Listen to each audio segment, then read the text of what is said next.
They called it a joke, but he whispered, "We never break our word." The council chamber on Ixen Prime shimmered like a dome of polished glass, suspended above a planet wrapped in blue firestorms and lightning clouds. Alien diplomats of every species lounged in curving silver seats, speaking through translators that buzzed quietly. Most wore cloaks of woven light, skin pulsing with colors that changed with every mood. But all of them leaned forward now, not to listen, but to mock. At the center stood one human. He wore no armor, no diplomatic robe, just a weathered jacket, thick boots, and a patch on his shoulder that read, "Earthborn Division 9. His name was Silas Kane. And when he stepped up to the platform, the laughter was already spreading through the chamber. "Let the human speak." A voice sneered, its tone like oil dripping onto cold steel. It came from a high-ranking Zyrian, a tall species known for breaking promises before the translator finished the sentence. Silas didn't flinch, didn't even blink. Instead, he held up a single hand and let the chamber fall silent. His voice was soft, calm, but every word landed like it carried weight beyond the stars. "We made a promise," he said, "and we're here to keep it. This time." The laughter wasn't quiet. It thundered through the room like an explosion. Some aliens slapped their claws together in amusement. Others hissed with amusement, lights dancing across their chests in mock applause. "Humans?" chuckled the Hyzarian. "Promises? Don't be foolish. Your kind is extinct on half your colonies. Your ships are decades behind ours. Your allies have left you. Even your son is dying." Silas nodded slowly. "Yes, we know." He stepped back, opened his hand, and a small silver sphere floated upward from his palm. It hovered above his head, then split into a halo of projections, images of burning human outposts, corpses in cryochambers, shattered ships drifting through void. Then came something different. Images of humans giving bread to alien refugees. Soldiers carrying injured children across deserts on forgotten moons. Engineers patching alien systems with bare hands, even while their own suits tore from pressure. One showed a human woman, kneeling in blood, lifting a wounded alien general to safety while under fire. The laughter stopped. "We know what we've lost," Silas said quietly, "but we also know what we gave and what we swore." He turned toward the largest representative, a massive Kravith judge who had seen 12 wars. His kind never cried. Their kind only made deals in blood. But as Silas spoke, something shifted behind the old warrior's eyes. "100 years ago, the galaxy made us a bet," Silas said. "They said if we survived, if we still stood after a century, they would listen. They would give us a seat. They never believed we would make it." He leaned forward now. And in that moment, he wasn't just a human. He was something older, something carved in silence and fire. He spoke like the wind that had survived burning earth. "But we survived. We rebuilt. We kept going. And now we've come to collect." Nobody laughed. The silence was thick, heavy. Even the Zyrian said nothing, his mandibles twitching. And that's when the lights dimmed. The galaxy didn't know, not yet, what was coming. But some of the older species shifted uncomfortably. In their seats, they had seen something in Silas Kane's eyes. Not violence, not vengeance. Something far more dangerous. Hope. And humans who still have hope never stop. They denied his voice, but something ancient woke beneath his words. The chamber lights flickered, not from failure, but from something deeper, a ripple in the air, like the galaxy itself had paused to listen. Silas Kane stood motionless. In the center, his breath calm, his eyes steady, though inside him something churned. Not fear, not pride. Something older, heavier. Something his people had carried since the stars first mocked their reach. Behind him, the silver projections. faded into darkness. But one image remained, a single human hand reaching out to an alien child on a ruined world. It pulsed slowly, as if breathing. "Your words are full of emotion," hissed a cold, precise voice from the balcony above. It belonged to a Sithari arbiter, a crystalline species known for logic so ruthless it had outlived 3 empires. But the galaxy does not trade in emotion. It trades in strength, data, proof. Silas turned to face her. "You're right," he said simply. "So look deeper." He raised his hand again. A second sphere unfolded. This one didn't show battles or sacrifice. It showed seeds, human-grown crops growing on alien soil, rebuilt atmospheres on dying moons. Trade routes cleared of pirates not by fleets, but by small groups of human volunteers who just refused to stop until the job was done. A murmur began to rise in the room.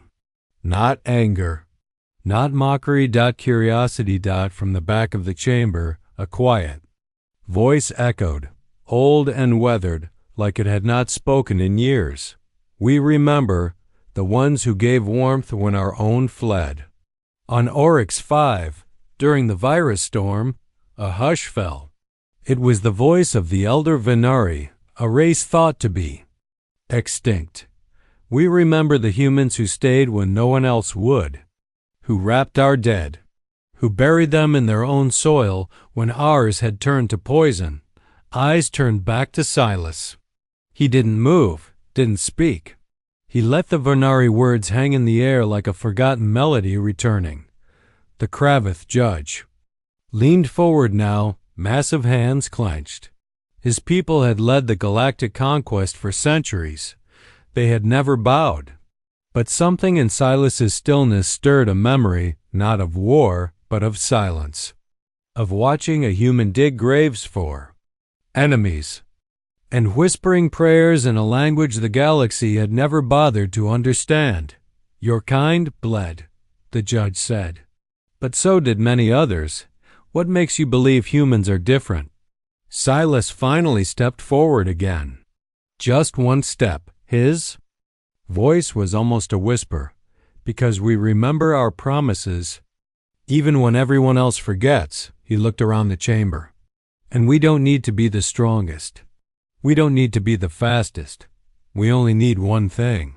He paused. His voice hardened. "Time." That word struck like a stone through glass. Because the truth no one said aloud, not in this chamber, not in 100 years, was that humans never stopped. They didn't conquer through speed or fire. They endured. They kept building, kept helping, kept remembering, even when the stars forgot their names. And just then, in the center of the room, the floor vibrat d. A low hum. A signal. The chamber's far wall lit up with a galactic-wide transmission. It was coming from a world far outside charted space, a world marked extinct on every known map, and yet the signal was human. A small girl's voice filled the air. Clear, unbroken. "This is Haven Colony. We're still here. We never stopped believing. We never stopped building. We remember the promise." The chamber froze. Even the Zyrian didn't breathe, because the last record of Haven said it was gone, consumed by firestorms, lost to black winds and raiders. No one had answered its beacon in 40 years, and yet the voice continued. "We've kept the promise. We're not asking for help. We're telling the galaxy humanity kept its word." Silas smiled. Just a little. Not because the galaxy believed him, but because now they had to listen. They found one lost human world, and now they, re-terrified of how many more there might be. Silence in the chamber was no longer dismissive. It was thick. It pressed down on every species present like gravity had doubled. Eyes shifted. Mandibles clicked nervously. Even those with no pupils blinked instinctively. A dead world had just spoken. And it spoke like it was never afraid to be alone. Haven Colony. The name carried dust and memory. Once it was a human outpost near the edge of the dying stars, far beyond the safety lines of the galactic map. When it vanished, the galaxy hadn't mourned. Some had even whispered that it was a mercy. Humans were stubborn, reckless, always placing themselves in danger for foolish dreams like loyalty, community, hope. But now it spoke again. We rebuilt, the girl's voice repeated, unwavering. No matter what came, storms, hunger, loneliness, we stayed, because we promised we would. The feed crackled, but not from interference, from movement. The screen shifted. Behind the girl stood hundreds of humans, young and old. Worn clothes, sunburned skin, calloused hands. But their eyes burned with something ancient and unbreakable. Behind them stood alien children too, orphans from extinct species, protected by humans who should have broken long ago. A soft gasp spread through the chamber. How did they survive? Whispered an Earthari elder, her translucent skin shivering. That world was unlivable. Silas turned toward her.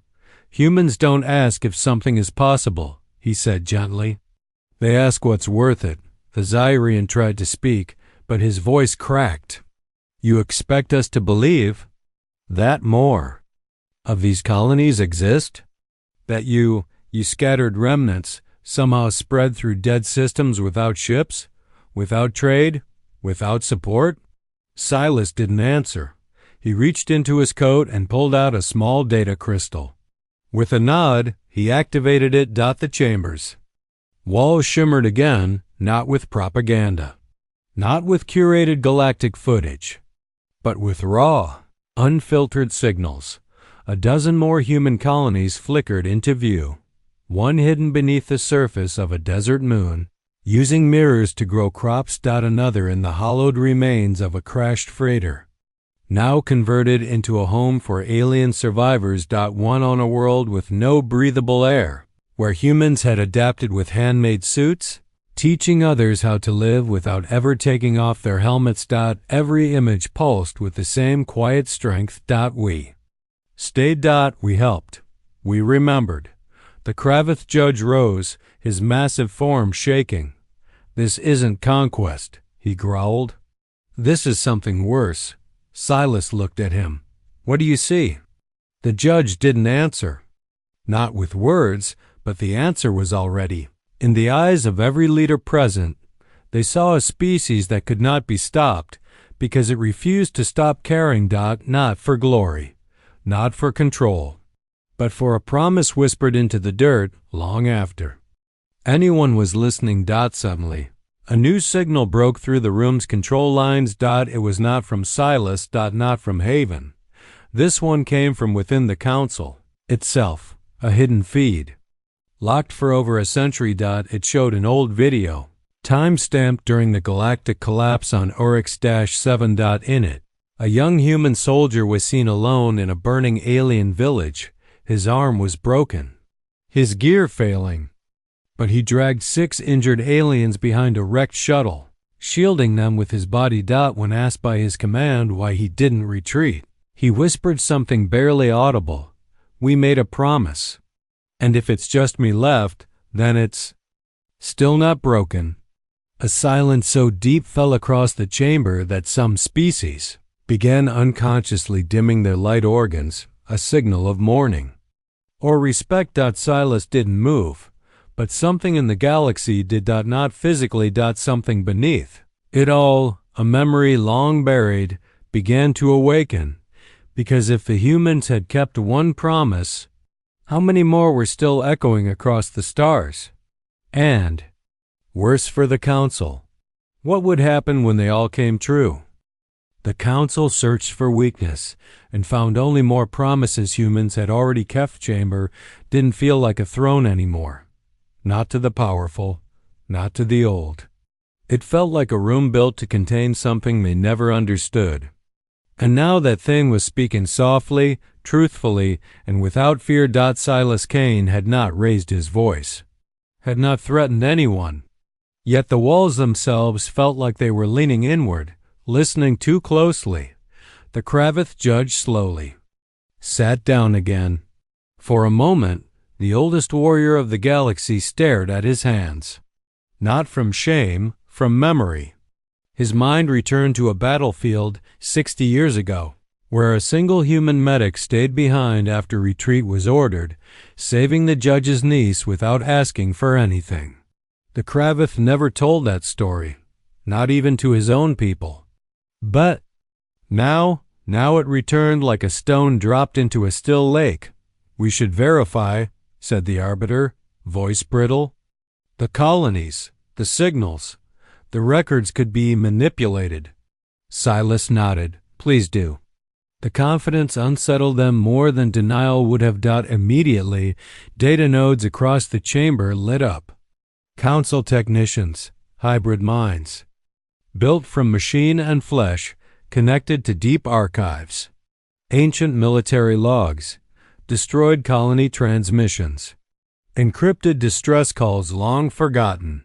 What they found wasn't proof of deception. Found trails. And those trails led deeper. Afawa.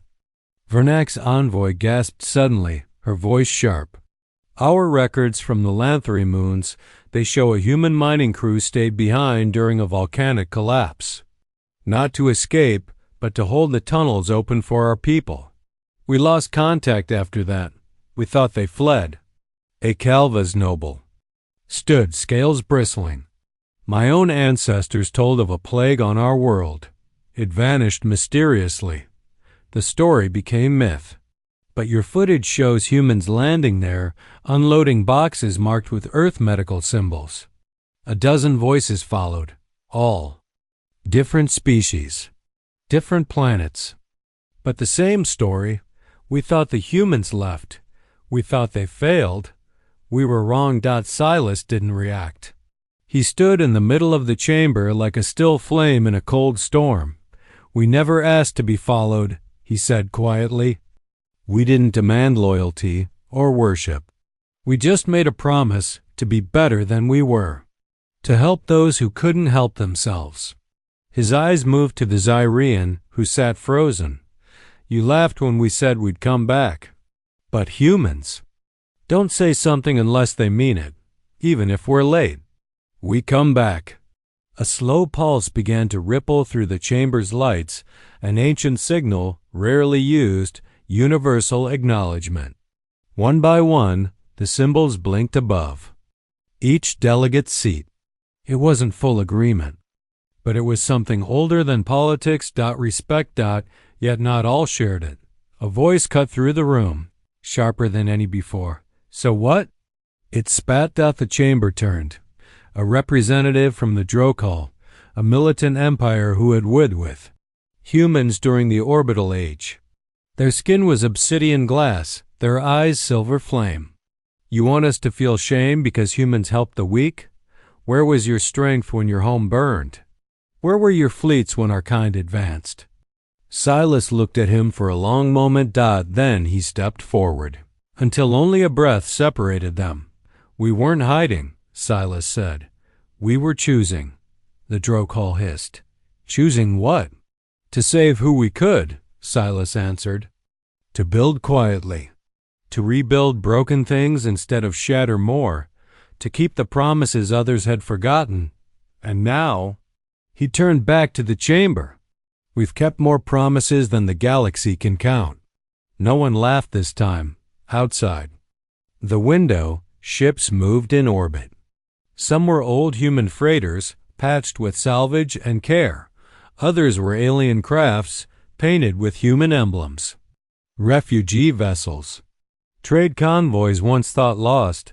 They had come, not to invade, not to plead. To witness. And beneath it all, something else stirred. A low tremor ran through the council floor. At first, they thought it was seismic, a failure in the architecture. But Silas knew. He looked down. And whispered softly, "They're waking up." The arbiter stood. "Who's waking up?" Silas said nothing, because the answer wasn't meant for them. It was meant for the promise buried deep in the earth, the old one, the one even humans barely remembered making, and now it had heard them. They traced the tremor to its source and uncovered what the humans had buried long ago. Tremor spread beneath the council floor, slow and steady, like a heartbeat returning after centuries of silence. It wasn't violent, not enough to cause panic, but it was felt, deeply, in bone, in memory, in instinct. On some level, every being in the chamber understood. This wasn't tectonic. This was intentional. The arbiter's voice broke the silence, strained and sharp. This is not a geological system. Ixen Prime does not have a shifting core. What is causing this signal? Silas Kane didn't speak. He simply turned his gaze toward the window, toward the far side of the galaxy, beyond map space, beyond anything the council dared chart. And the stars pulsed their. Not with light, but with rhythm. Then came the message, not a transmission, not a language, a feeling sent through the neural implants of every council member, every guard, every translator, even the machines. They all received it at the same time. 3 words. No voice, no signature, just certainty. We are listening. A cold sweat broke across the Zirian's shell, his limbs shuddering. Who is listening? Who sent that? Is this a weapon? Silas didn't answer him. Instead, he looked up toward the glowing emblem above the center of the chamber, the galactic seal of unity, the symbol that humans were never allowed to touch. Do you remember what we promised? Silas asked the room softly. We promised to build. He pointed toward the floor beneath them, and we did, even under your cities, even under your towers. The Kravith judge rose slowly. Under this planet? Silas nodded. The chamber filled with confused murmurs, and then the floor shifted again. More precise this time, deliberate.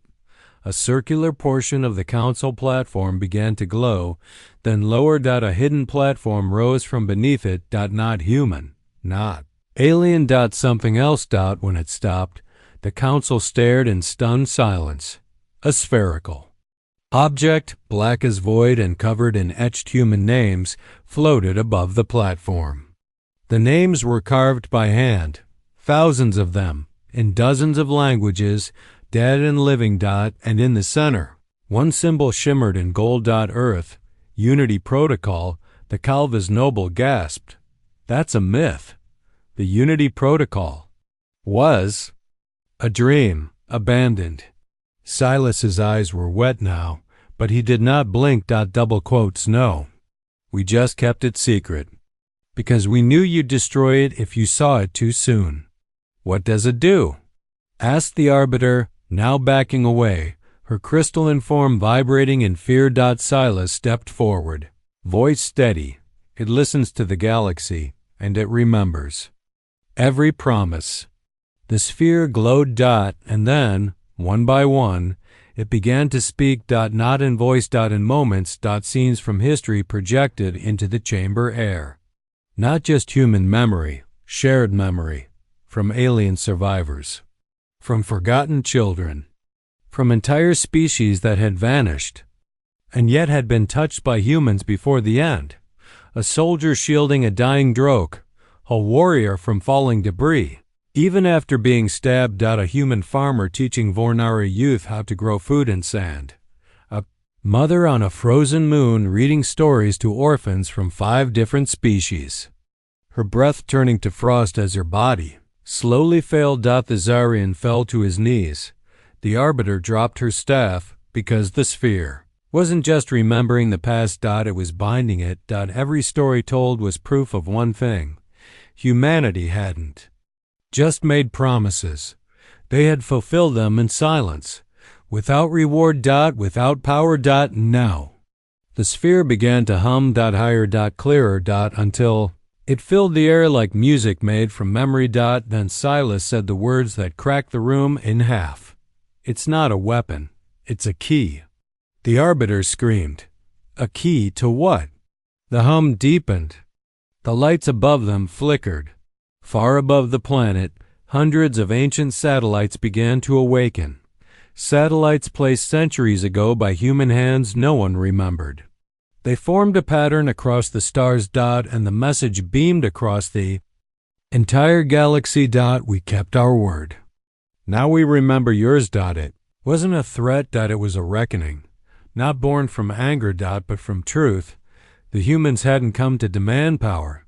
They'd come to open the doors. The galaxy had long since locked.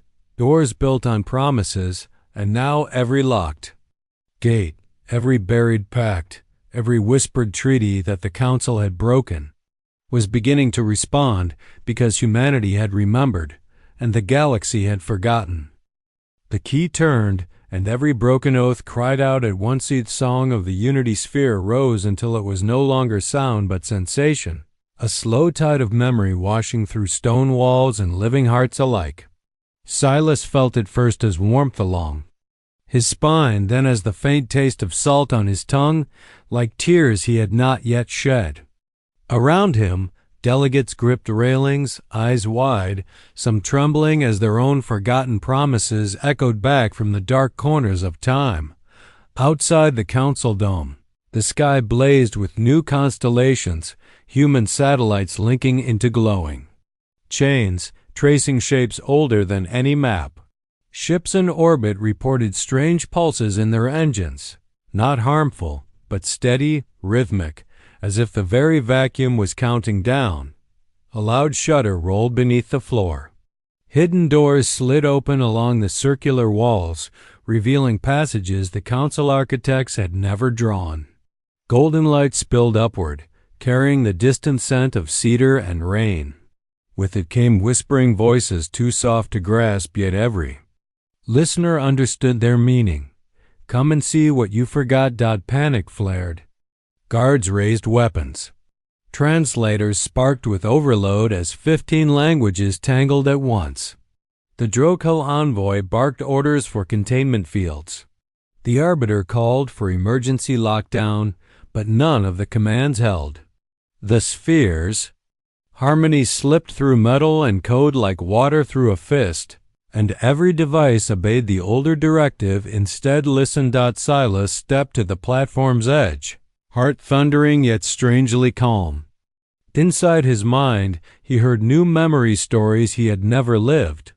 An Earthari child clutching a blanket sewn by human miners. A gravely wounded Kravis soldier carried across a frozen ridge by a medic who sang lullabies to drown the screams of war. Each memory ended the same way, a human voice saying, "We promised you were not alone." The Zirian staggered forward, mandibles shaking. What happens when all debts are counted? His tone was half fear, half pleading. Silas answered softly, "Then we start paying them." The floor platform descended once more, revealing a cavern beneath the council. Vast terraces stretched outward, lined with silver trees whose leaves glimmered like starlight. Between the roots stood stone markers, one for every pact the council had broken. Some glowed bright, their oaths only recently undone. Others lay, cracked and dim, wounds a century old. Yet each marker pulsed when a delegate drew near, reminding them of names, faces, and quiet deaths they had consigned to forgetfulness. The Kravith judge dropped to one knee before a marker etched with his family crest. He read the inscription slowly, jaw trembling. It spoke of a refugee convoy he had once promised safe passage during a long-ago siege. The convoy never arrived. He had blamed the storm. Now he saw the storm had ended hours before the ships were due. There had been time, but not the will. The marker lit brighter, not accusing, simply waiting. Across the hall, the Drokul envoy found 3 markers bearing his people's war symbols. Each told of villages spared by surrendered humans, only to be razed when the Drokul advanced. Anyway, the envoy pressed a glassy hand to one stone. The surface warmed, forgiving even as it reminded. Tears streaked down obsidian cheeks. Above them all, the unity sphere lowered until it hovered at Silas's eye level. Its hum softened into a single heartbeat. Silas laid his palm upon the shell, tracing names carved by ancestors who had died, believing no one would ever read them. He breathed once, steady, then spoke so everyone could hear. "The galaxy asked what makes humans different," he said. "This is it. We cannot carry broken promises for too long. The weight forces us to kneel. So we stand back up, mend what we can, and carry the rest together." He glanced around, voice firm but gentle. "We didn't bring a weapon to take. Revenge. We brought a mirror. Look, remember, and choose, do we bury truth again, or do we heal?" The sphere flared, and every marker in the cavern brightened, radiating paths of light that flowed toward the council floor. Holographic bridges formed corridors of memory leading delegates to the stones that belonged to them. Some stepped forward without hesitation. Others froze, trembling. Yet no one was untouched by the pull dot far overhead. The linked satellites broadcast a final universal code. Amends begin now. The chamber doors unlocked of their own accord. Crowds outside, humans, aliens, refugees, looked in with quiet hope. No soldiers advanced, no chains rattled. Only open space waited, inviting every species to walk the bridges of light and reclaim the promises they had lost. Silas felt tears on his cheeks at last. Not sorrow alone, but something brighter trying to break through. He whispered, mostly to himself, "This is what hope sounds like when it wakes."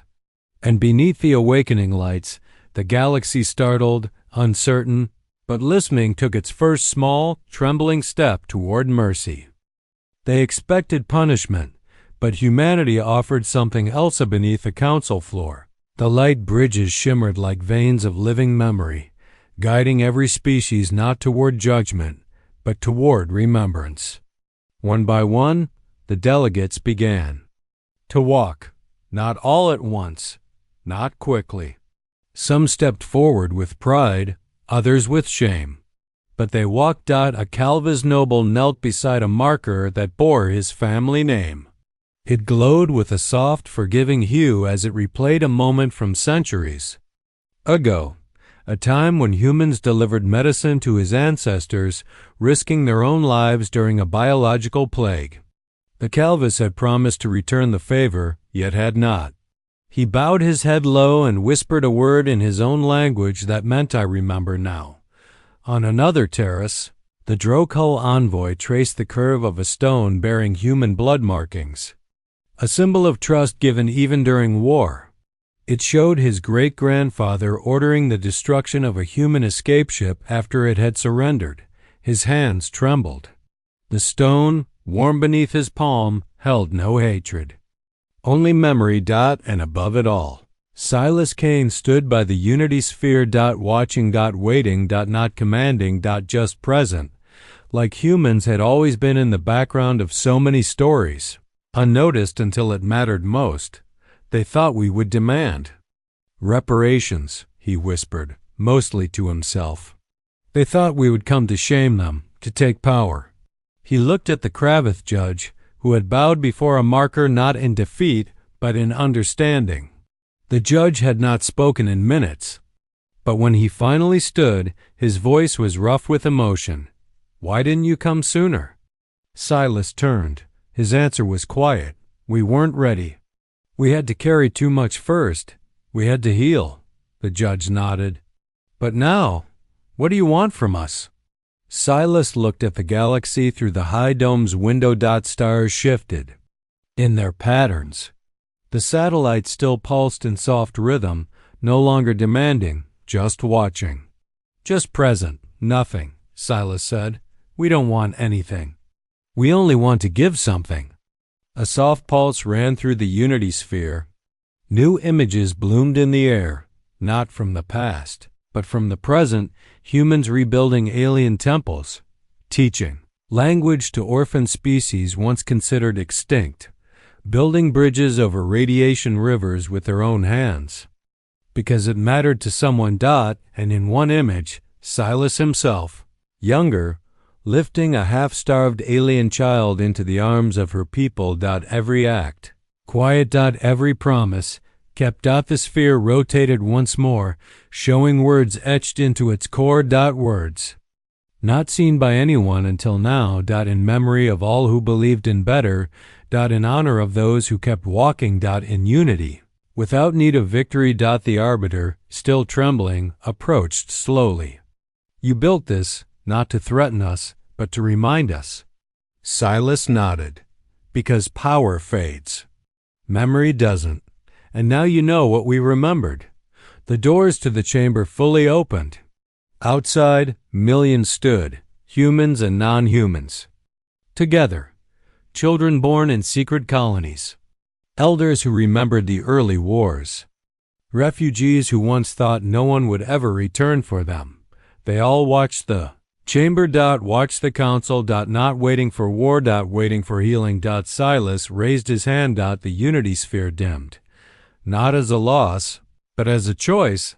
The galaxy no longer needed to watch the truth. It had become part of it. The Zirian, once mocking, now spoke through cracked mandibles. We mocked your promise. Now we beg you not to break it. Silas gave a tired, warm smile. We never will. And with that, he stepped down from the platform, not as a conqueror, but as a human being. And the council, slow, quiet, humble, followed him. Out into the light. Out into the waiting crowd. Where forgiveness was not demanded, but offered. And the galaxy, for the first time in memory, stood still together, not because it had to, but because humans had reminded it how they had come not to take, but to restore. And when the stars blinked again that night, they did not laugh, they whispered instead. The humans kept their promise, and now, so must we.